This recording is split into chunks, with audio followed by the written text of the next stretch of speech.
వంటి నాయకులు అరుదుగా ఉంటారని మాజీ మంత్రి అంబాటి రాంబాబు అన్నారు. కాపుల కోసం, కాపు రిజర్వేషన్ల కోసం ఉద్యమాన్ని నడిపించిన వ్యక్తి ముద్రగడ పద్మనాభం అని మంత్రి రాంబాబు ప్రశంసించారు. బుధవారం కిర్లంపూడిలో ముద్రగడ పద్మనాభాన్ని మాజీ మంత్రి అంబాటి రాంబాబు మర్యాదపూర్వకంగా కలిశారు. ఈ సందర్భంగా మాజీ మంత్రి అంబాటి రాంబాబు మాట్లాడుతూ రాజకీయాల్లో నష్టపోయిన ముద్రగడ తన కులాన్ని ఏనాడు ఉపయోగించుకోలేదని తెలిపారు. కాపునాడు సమావేశ సమయంలో టీడీపీకి రాజీనామా చేసి మరి ఆ సమావేశానికి వెళ్లిన వ్యక్తి ముద్రగడ అని ఆయన కొనియాడారు. కేవలం ఎన్నికల సమయంలో చేసిన ఒక సవాల్ను స్వీకరించి ముద్రగడ తన పేరును మార్చుకున్నారని ఆయన పేర్కొన్నారు. పేరు మారిన ముద్రగడని, అందుకే ఆయనను అభినందించాలని కిర్లంపూడి వచ్చినట్లు మాజీ మంత్రి అంబాటి రాంబాబు తెలియజేశారు.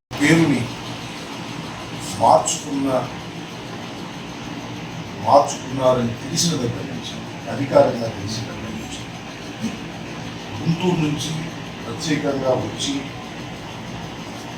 వారిని అభినందించాలనే ఉద్దేశంతో చాలా రోజుల నుంచి ప్రయత్నం చేస్తున్నాను. కానీ ఈ రోజుకి ఎందుకు ఆయన్ని అభినందించాలని అనుకుంటున్నానంటే, నాకు చాలా కాలం నుంచి వారు పనిచేస్తాను. ముఖ్యంగా నేను న్యాయవాదం వృత్తి చేస్తున్నాను. శాసనసభ్యుడిగా కాకముందు, దట్టు వంగవీటి మోహన్ రంగా గారి హత్యకు ముందు ఒక చరితాత్మకమైనటువంటి మీటింగ్ విజయవాడ నడిబొడ్డులో కాపునాడు పేరుతో జరిగినప్పుడు ముద్రగడ పద్మనాభం గారు తెలుగుదేశంలో ఉన్నారు. తెలుగుదేశానికి రాజీనామా చేసి ఆ రోజు కాపునాడు మీటింగ్ వచ్చి ఆ రోజు ప్రధానమైనటువంటి వక్తగా, ముఖ్య అతిథిగా పాల్గొని కాపునాడుకు వన్నె తెచ్చారు.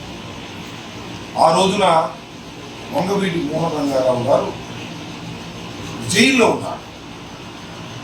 ఆ రోజు తృణప్రాయంగా తన పదవిని వదిలి కాపునాడుకు హాజరైన దగ్గర నుంచి వారంటే నాకు ప్రత్యేకమైనటువంటి అభిమానం. కోసం పోరాడేదే తప్ప కులాన్ని ఏ రోజున కూడా ఉపయోగించుకోలేదనేది నా అభిప్రాయం. ఆయన అనేక ఉద్యమాలు చేశారు, మొండిగా పట్టుదలగా ముందుకు వెళ్ళారు. అనేక మంది కోట్ల రూపాయలు పెట్టి కొనాలన్నా కూడా కొనలేనటువంటి వ్యక్తిత్వాన్ని సంతరించుకున్నారు, ఆవేశపడ్డారు, ఆలోచన చేశారు. కానీ ఆవగింతంత అవినీతి కూడా నేను ఇప్పుడు చూడలేదని మనం చేస్తున్నాను. అలాంటి వ్యక్తి మరి తన పేరు మార్చుకున్నారు. ఆయన ముద్రగడ పద్మనాభం గారు. ఆయన మార్చుకున్న దగ్గర నుంచి ముద్రగడ పద్మనాభ రెడ్డి గారు. ఎందుకు మార్చుకున్నారు? ఒక సవాలును స్వీకరించి తాను పేరును మార్చుకున్నారు. నాకు ఊహ తెలిసిన దగ్గర నుంచి చూస్తున్నారు, మీరు కూడా ఊహ తెలిసిన దగ్గర నుంచి చూస్తున్నారు.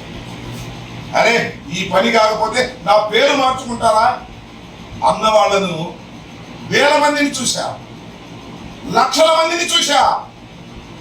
కానీ అది జరగకపోతే పేరు మార్చుకున్న వాడిని ఒక్కడిని కూడా నేను చూడలా నా జీవితం మొత్తంలో. ఎవరన్నా చూశారు, ఎవరన్నా చేశారేమో నాకు తెలియదు. నా జీవితం మొత్తంలో ఒక్కడిని కూడా పని కాకపోతే, సవాలు విసిరితే ఆ సవాలులో ఓడిపోతే పేరు మార్చుకున్న వాడిని ఒక్కడిని కూడా చూడలా. ఇప్పుడు చూస్తున్న ముద్రగడ పద్మనాభ రెడ్డిని అన్న మాట ప్రకారం పేరు మార్చుకున్నాడు కాబట్టి ఆయన అభినందించాలి అని అనుకుంటున్నాను. వెనక్కి వెళ్ళి చూస్తే దశాబ్దాల శతాబ్దాల చరిత్ర వెనక్కి వెళ్ళి చూస్తే సత్యహరిశ్చంద్రుడు కాలం కలిసి రాక, మాట తప్పలేక కాటికాపరయ్యాడు. కాటికాపరయ్యినా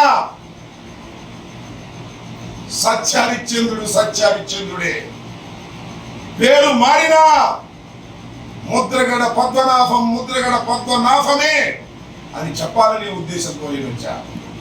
నాకు తెలుసు, నేను శాసనసభ్యుడిగా ఉన్నప్పుడు కూడా మంత్రి చేశారు ఒక ఆయన, సంగీతం వెంకటరెడ్డి గారు.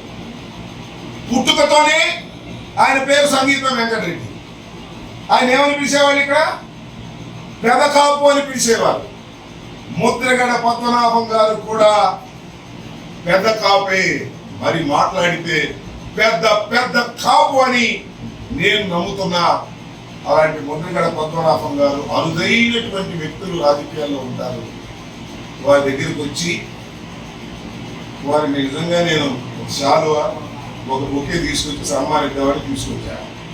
ఆ శాలువ నాకు కప్పితే ఆ బొకే నాకు ఇస్తే అతను నా ఇంట్లోకి రావద్దు అనేటువంటి పద్ధతులు ఆయన మాట్లాడారు. ఎందుకంటే అలాంటి స్వీకరించేటువంటి మనిషి కాదు. కాబట్టి అలాంటి వ్యక్తిని, ఆయన కన్నా చిన్నవాడిని, నేను మొట్టమొదటి నుంచి అబ్జర్వ్ చేస్తున్న వ్యక్తిని అభినందించాలనేటువంటి చిరు కోరికతో నేను ఇక్కడికి వచ్చాను.